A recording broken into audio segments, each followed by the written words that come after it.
Have you ever received a wedding invitation that felt more like a summons to an execution? My sister, Brianna, just sent me one.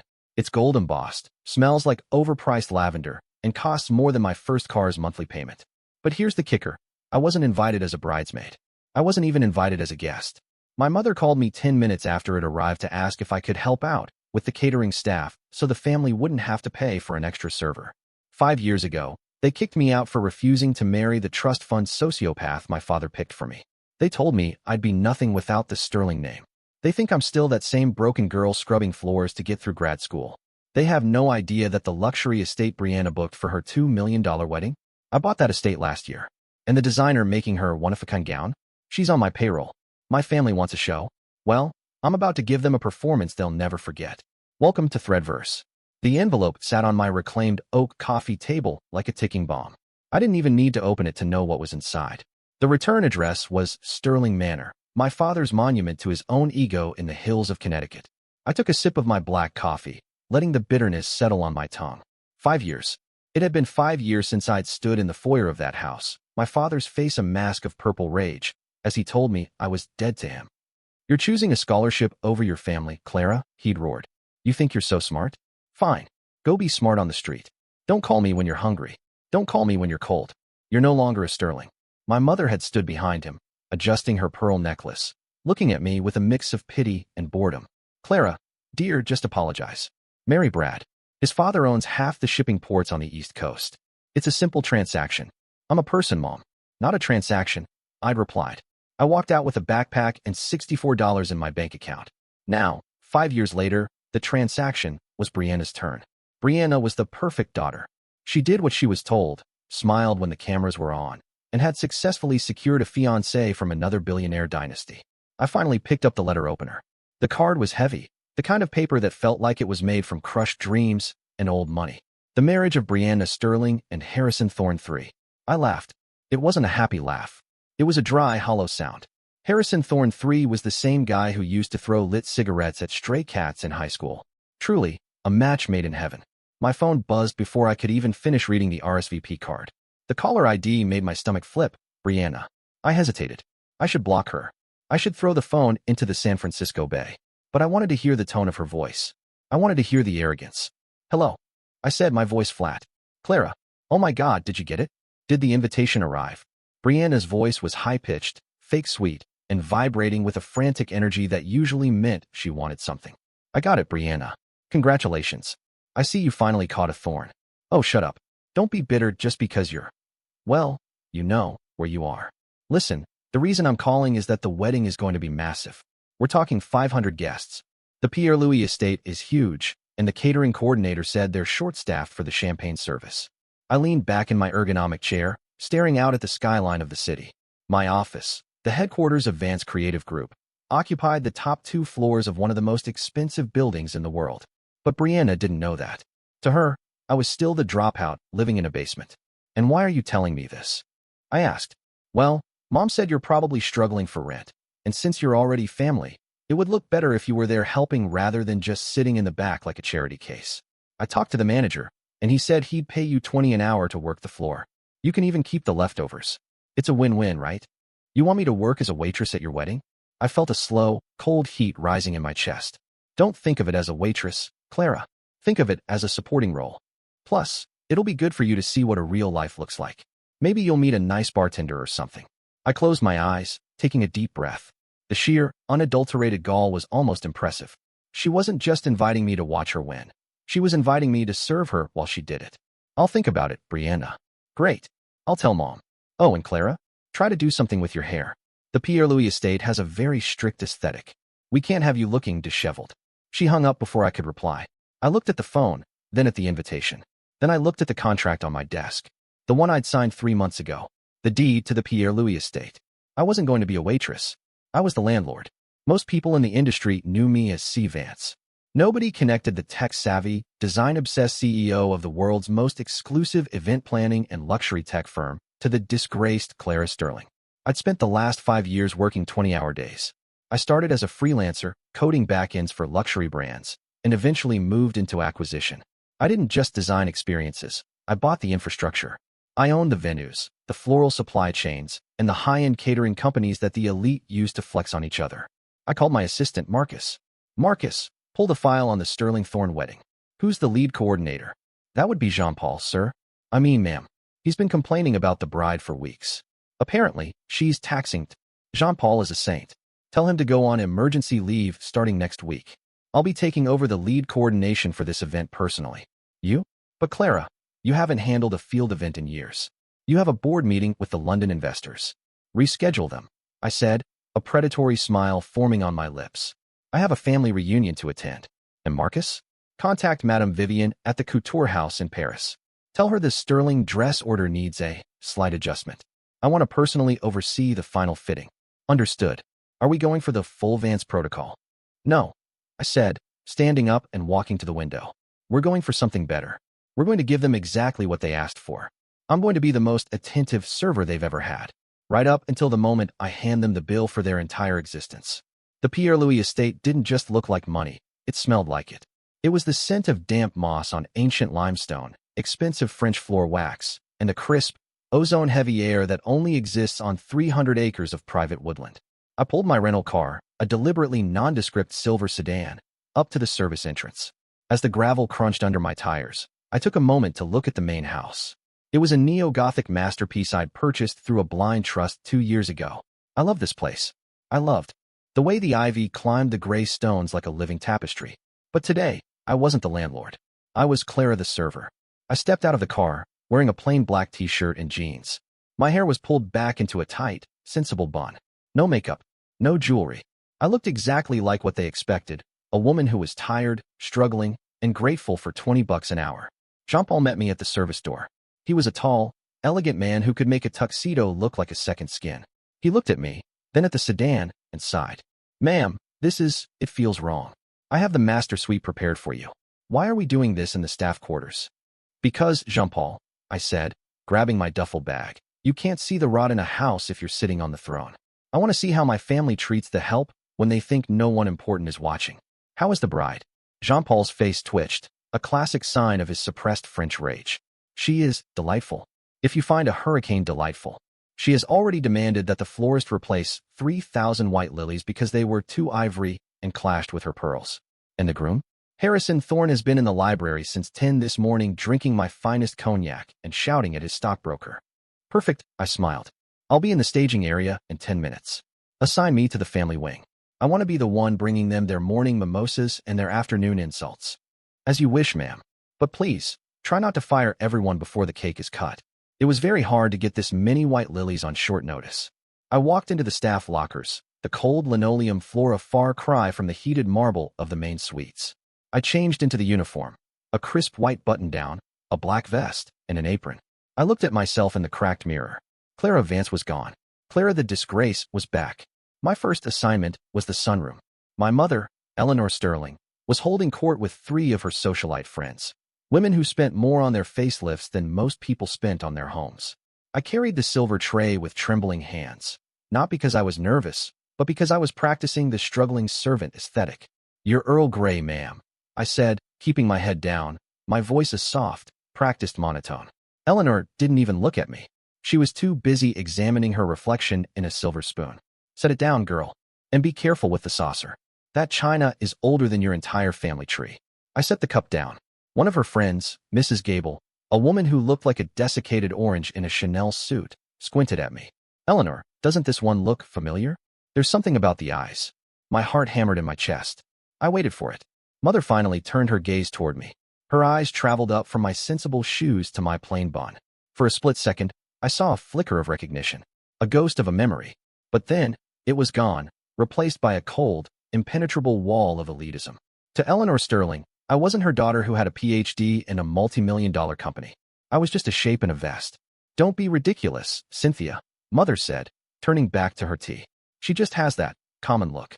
They all do when they don't have a good esthetician. You, girl, why are you still standing here? The lemon slices are too thick. Take them back and tell the kitchen I want them paper thin. And find my daughter Brianna. She's having a crisis about the seating chart again. Of course, ma'am, I said, giving a shallow, subservient nod. As I walked away, I heard Mother whisper to her friends, "It's so hard to find good help these days. You have to practically raise them yourself. My other daughter, the one who, well, we don't talk about her. She had that same stubborn streak. Always thought she was too good for the family business. Look at where it got her. Probably working in some dirty office in a flyover state. I gripped the tray until my knuckles turned white. A dirty office in a flyover state.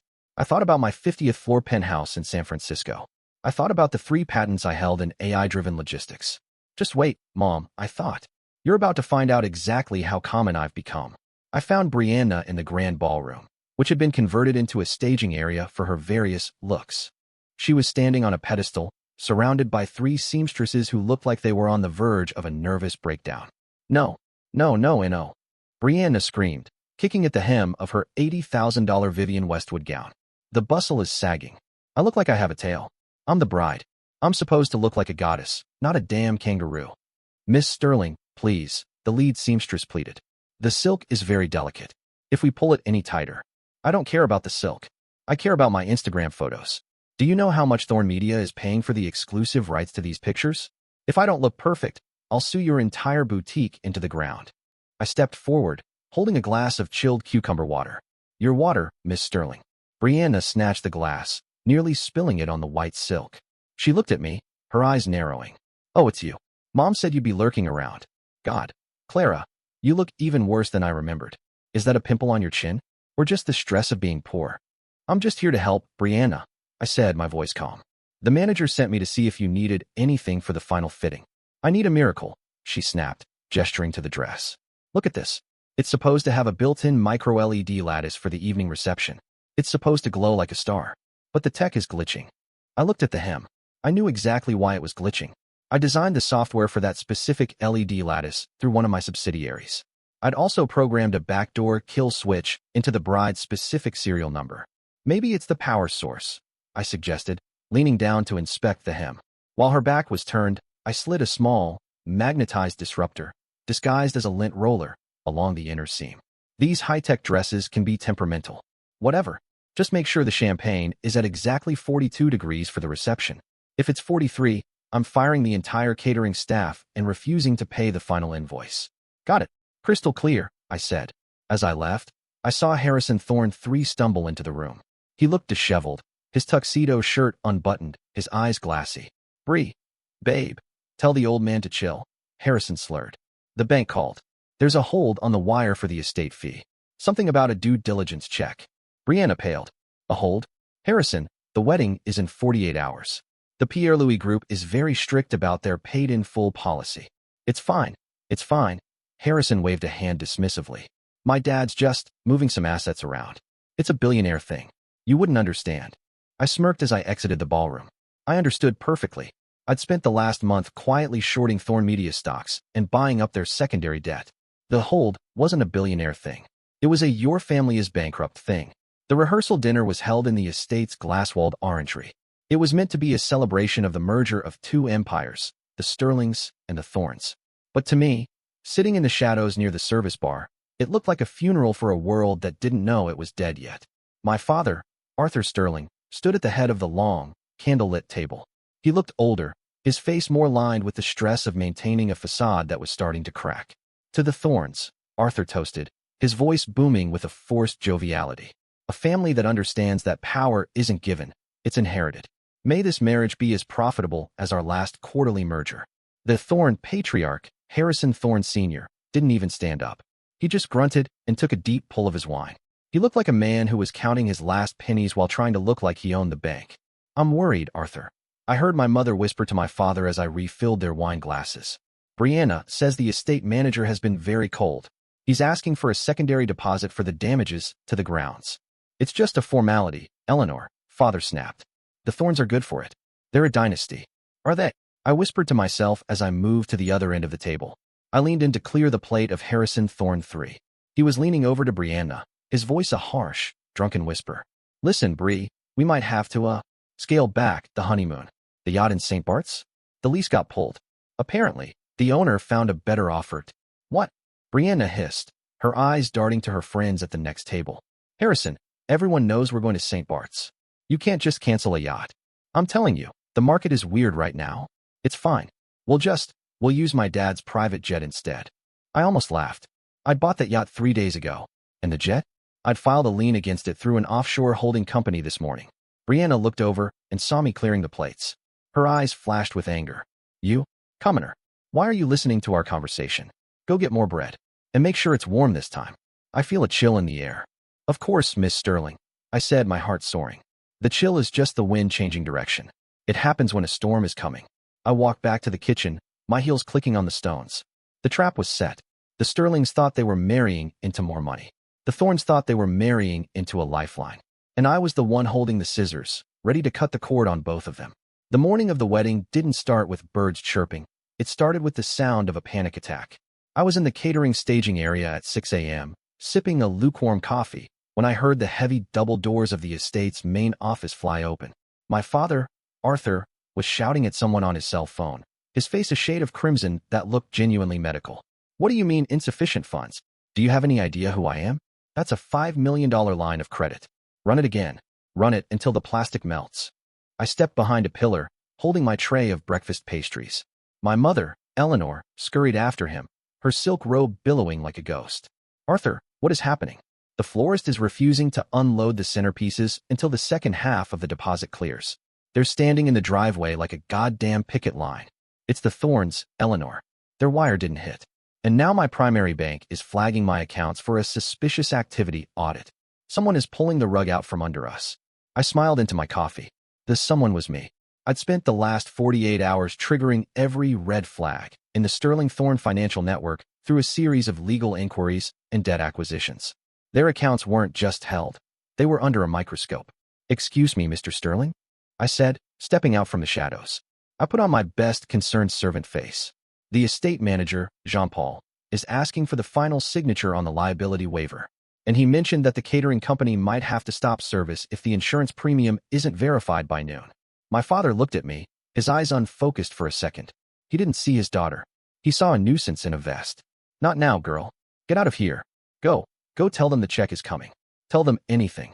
But sir, I said, my voice dripping with fake innocence. The owner of the estate is actually on site today. He's very strict. Maybe if you spoke to him personally, he'd give you a grace period? The owner is here? Arthur's eyes lit up with a desperate hope. Yes. Where is he? I'll speak to him man to man. We're all in the same circle. Surely he'll understand a temporary liquidity issue. He's in the library, sir. But he's very private. He usually only speaks to his lead coordinator.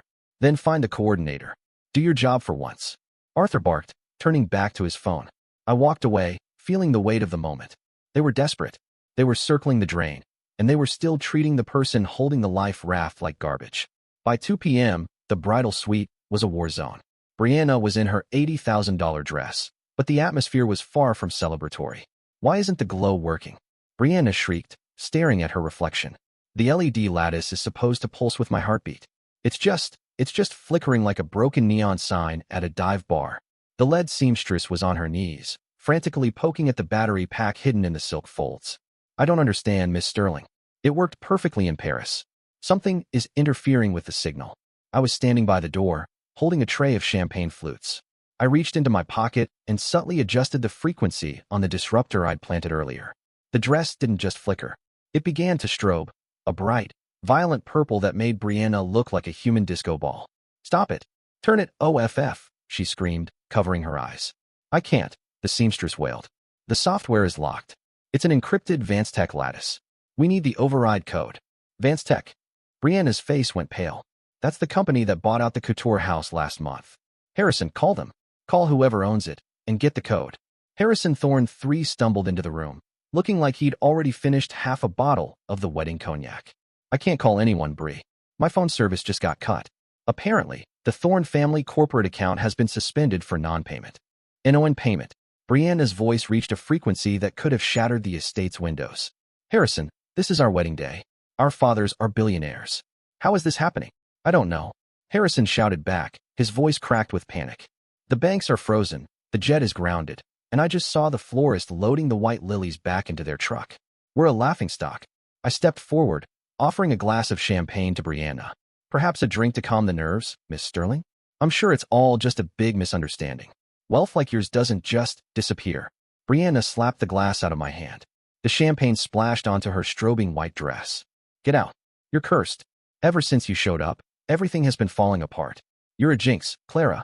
You were a mistake the day you were born, and you're a mistake now. Get out of my sight before I have security throw you into the woods. I didn't flinch. I just looked at the wet patch on the $80,000 dress, then at the strobing purple lights, and finally at my sister's twisted, ugly face. As you wish, Brianna, I said, my voice cold and calm. I'll leave, but you might want to check the guest list one last time. I think you forgot to invite the person who actually owns the floor you're standing on. The ceremony was supposed to be the event of the decade. 500 of the most powerful people in the country were seated in the estate's rose garden. The air was thick with the scent of 5,000 roses, which I'd personally paid for, since Arthur's credit card had finally snapped. The music started, a sweeping, orchestral version of some pop song Brianna thought was classy. Harrison stood at the altar, looking like he was about to vomit. Then came the walk. Brianna marched down the aisle, her father at her side. She was trying to smile, but the dress was still strobing a faint, sickly green now. Every time she stepped, a few LEDs would pop, making a tiny zip sound that the microphones picked up. They reached the altar. The officiant, a high-priced judge who looked bored out of his mind, began the service. If anyone knows any reason why these two should not be joined in holy matrimony. He paused.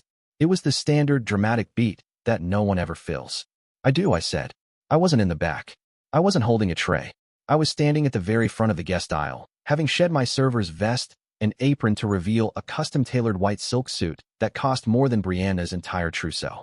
My hair was down, flowing in expensive waves. I looked like a queen, and for the first time in 5 years, my family actually saw me. The crowd gasped. My mother let out a strangled cry. My father's jaw literally dropped. Clara, Brianna hissed, her eyes wide with fury. What are you doing? Security. Get this waitress out of here. I'm not a waitress, Brianna, I said, my voice projecting perfectly thanks to the high-end sound system I'd upgraded last week. And I'm not just your sister. I'm the landlord. I walked up onto the altar, standing between Brianna and Harrison. I looked at the judge. You can stop the service, Your Honor. The merger is canceled. The Thorne family is bankrupt, and the Sterling family just lost their primary residence this morning in a private debt sale. What the hell are you talking about? My father screamed, lunging forward. I own Sterling Manor. I own this estate for the weekend. No, Dad, I said, pulling a gold-foiled document from my pocket. You leased this estate, and the lease was held by Vance Acquisitions. As for Sterling Manor, you used it as collateral for a loan to fund Brianna's dream wedding. I bought that loan from the bank 3 weeks ago. You have 48 hours to vacate. The silence in the rose garden was absolute. 500 billionaires were watching the Sterlings crumble in real time. Clara, please, my mother whispered, her face as white as the roses. We're family. We were family until I became a transaction, Mom, I replied. Now we're just a business deal, and I'm opting out of the contract. The reception was supposed to be a feast. Instead, it was an interrogation. Most of the guests had fled the moment the word bankrupt hit the air. Only the family remained, huddled in the grand ballroom. The strobing lights on Brianna's dress had finally died, leaving her in a damp, stained rag. I sat at the head of the long table, the same place my father had stood the night before.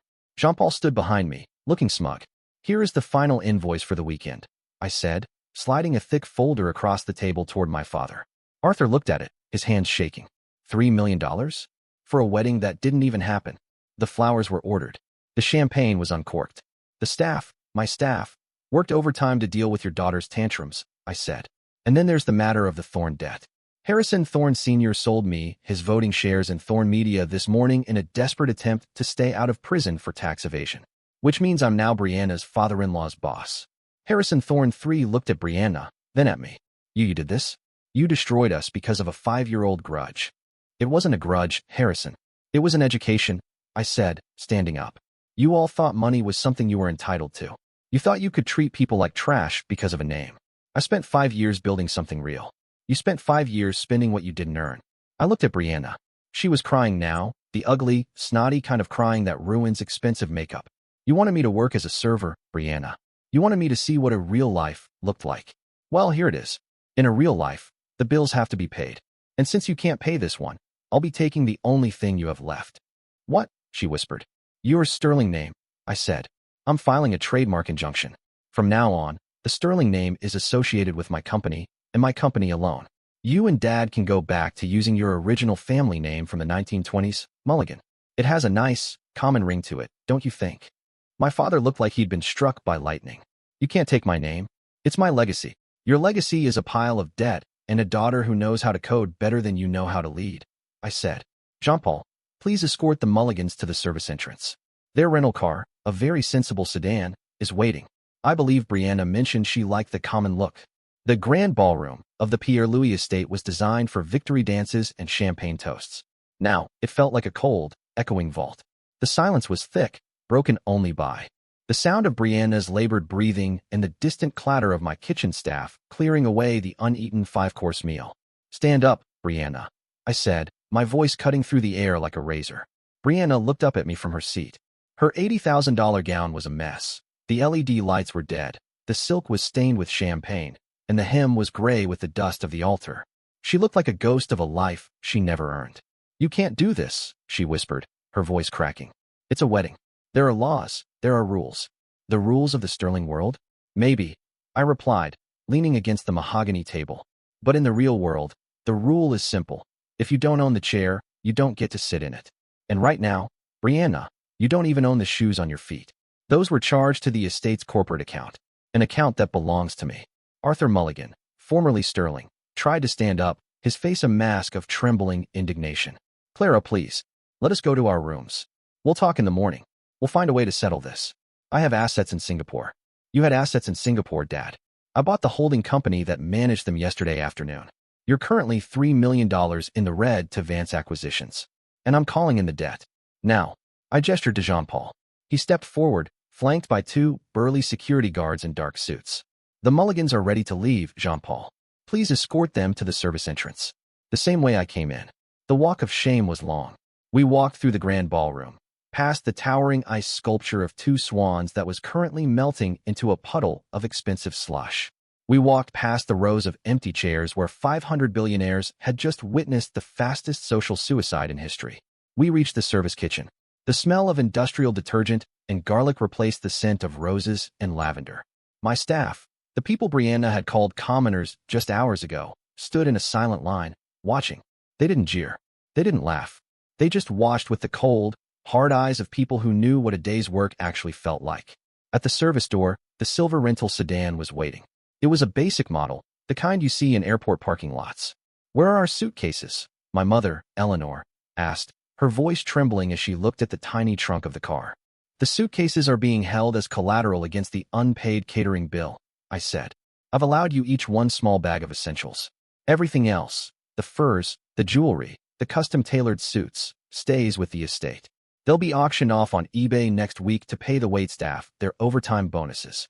Brianna reached for her throat, her fingers frantically clutching the 5-carat diamond necklace Harrison had given her. Not that one, Brianna, I said. The Thorne family purchased that on credit from a jeweler I now own. Since the marriage was never finalized and the payment bounced, the necklace is officially repossessed. Take it off. With shaking hands, Brianna unlatched the diamonds. She looked at them for a second, the physical manifestation of the life she thought she'd secured, and then handed them to Jean-Paul. The service exit is that way. I pointed to the gravel path. Don't bother calling the manor. I've already sent the locksmiths. Your legacy is officially under new management. I watched as they piled into the cramped sedan. Brianna in the back, her massive, ruined dress taking up all the space, her face pressed against the glass like a trapped bird. My father was behind the wheel, staring at the dashboard as if he'd forgotten how to start a car. As the car pulled away, the gravel crunching under the cheap tires, I felt a weight lift off my shoulders. It wasn't just the revenge. It was the silence. The screaming ego of the Sterlings was finally gone. 3 days later, I stood in the foyer of Sterling Manor. It was a cold Tuesday morning. The house felt different when you owned the deed. The soaring ceilings didn't feel grand anymore. They felt hollow. The portraits of my ancestors on the walls looked like they were mourning the fact that they were about to be sold to a museum in Ohio. I walked into the library. This was where my father had told me I was dead to him. I sat in his heavy leather chair, the one he used to sit in while he talked about mergers and acquisitions like they were holy wars. Sarah, my lead counsel, walked in with a tablet. The appraisal is finished, Clara. After the liens and the Thorne defaults are settled, the manor is valued at roughly $22 million. The contents, the art, the wine cellar, the rare books, should bring in another 8. Donate the books to the city library, I said, tracing a finger along the mahogany desk. And the art? Sell it. I want the proceeds to go toward a scholarship fund for first-generation college students. Let's call it the Mulligan Merit Award. It'll give my father's original name some value for once. And the house itself? Sarah asked. You could flip it. The market is hot. No, I said, looking out the window at the perfectly manicured lawn. I'm converting it. It's going to be the Vance Center for Emerging Tech. We're going to turn these bedrooms into labs and the ballroom into a co-working space. I want this place to be filled with people who are building things, not just inheriting them. I walked through the house one last time. I went to my old room, the one they turned into a gift-wrapping suite 6 months after I left. There was nothing left of me there. No photos, no books, no memories. They had erased me perfectly. I found a small, dusty trophy in the back of a closet. First place, regional debate, Clara Sterling. I remembered that day. My father hadn't come because he was at a golf tournament. My mother had come, but she spent the whole time on her phone. I picked up the trophy and walked to the trash can in the hallway. I dropped it in. I didn't need a piece of plastic to tell me who I was. I was the person who had built a kingdom while they were busy losing theirs.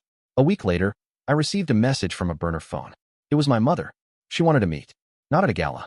Not at a country club. She suggested a small, nondescript diner on the outskirts of the city. I showed up in my black Maybach, but I parked a block away. I wanted to walk. I wanted to feel the pavement under my feet. Eleanor was sitting in a corner booth, wearing a coat that was at least 10 years old, something she must have pulled from the back of a storage unit. She was staring at a cup of black coffee like it was a foreign object. I sat down across from her. She looked at me, and for the first time in my life, I saw fear in her eyes. Not the fear of a parent, but the fear of a subordinate. Clara, she whispered. You look, well.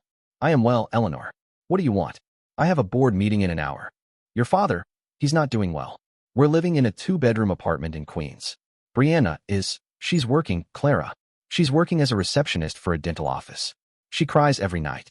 She says the patients are rude to her. Welcome to the service industry, I said, signaling the waitress for a water. It builds character. Or in Brianna's case, it might just build a sense of reality. We need help, Clara. Just a small allowance. A few thousand a month. Enough to move back to a decent neighborhood. People are talking. The social circles, they're being so cruel. I leaned forward, my eyes locking onto hers. Cruel? You mean like when you told me to apologize for wanting an education? Like when you asked me to wait tables at a wedding because I was a charity case? You're worried about social circles, Eleanor. I was worried about where my next meal was coming from when I was 20. We did that for your own good. To make you strong, she pleaded, her voice rising. No, I said, my voice like ice. You did it because you were bored and I was inconvenient. You didn't make me strong. I made myself strong despite you. And now, you want me to fund the lifestyle that allowed you to ignore me for 25 years? That's not a transaction I'm interested in. I pulled a small envelope from my bag and slid it across the table. What is this? She asked, her hands shaking as she opened it. It's an employment contract, I said. There's a position open at the new Vance Center, the one being built at the Manor. It's for a night shift custodial supervisor. It pays $30 an hour and comes with full health benefits. It's more than you've ever earned in your life. Eleanor stared at the paper as if I'd handed her a live snake. You want me to clean the Manor? I want you to see what it feels like to earn your keep in a house you used to treat like a museum, I said, standing up. Take it or leave it, Eleanor. But don't call me again unless you're looking for a shift change. The bank account for the Mulligans is closed. The only way forward is through the front door of a job. I walked out of the diner without looking back. As I reached my car, I felt the crisp autumn air hit my face. The debt was settled. The balance was zero. 6 months later, the Vance Center for Emerging Tech opened its doors. The Sterling name was officially gone from the local records. The Manor was humming with the sound of servers, 3D printers, and the voices of 20-year-olds who were actually excited about the future. I stood on the balcony of the library, now my personal office, and looked at the grounds. There were no white lilies. There were no gold-embossed invitations. There was just a garden filled with native plants and people who were working together. I checked my phone. A news alert. Thorne Media files for total liquidation. Harrison Thorne 3 sued for fraud. I tucked the phone away. I'd already moved on. The Mulligans were a footnote in a story that was now purely about the future. My father was reportedly selling used cars in Jersey. Brianna had been fired from the dental office and was trying to start a lifestyle blog that had 12 followers. They were finally living the common life they were so afraid of. I walked back inside, where Marcus was waiting with a stack of documents. The London merger is ready for your signature, ma'am. And the Tokyo office is asking if you want to attend the opening of the new venue. Schedule the Tokyo trip, I said, signing the papers with a flourish. And Marcus? Yes, ma'am. Find out who the most exclusive event planner in Tokyo is. I want to hire them for a party. A celebration for the merger? No, I said, smiling. A celebration for the girl who had $64 and a backpack. I think she's finally earned a night off. I looked at the window, seeing my reflection in the glass. I wasn't a Sterling. I wasn't a Mulligan. I was Clara Vance. And I owned the goddamn skyline. And that, ladies and gentlemen, is how you close a deal. Clara didn't just get even. She redefined what it means to be successful. She took a family that thought they were untouchable and showed them that without their money, they didn't even know how to stand on their own 2 feet. Seeing Brianna's $80,000 dress strobe like a broken lighthouse while her world collapsed, that's the kind of karma that keeps this channel alive. Clara proved that a name is just a label. It's the grind, the intelligence, and the absolute refusal to be a transaction that builds a real legacy. The Mulligans are now living the reality they mocked, and honestly, it's exactly where they belong. If you loved seeing Clara walk out of that diner and leave her mother with a custodial job offer, do me a huge favor. Hit that like button.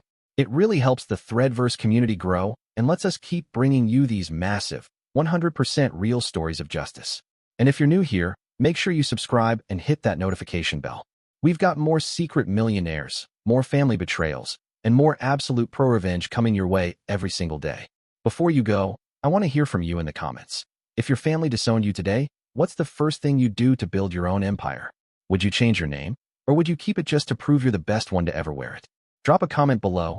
I read every single one. Stay sharp, stay hungry, and always remember, if someone tells you you're nothing without them, make sure you buy the building they're standing in. I'll see you in the next one.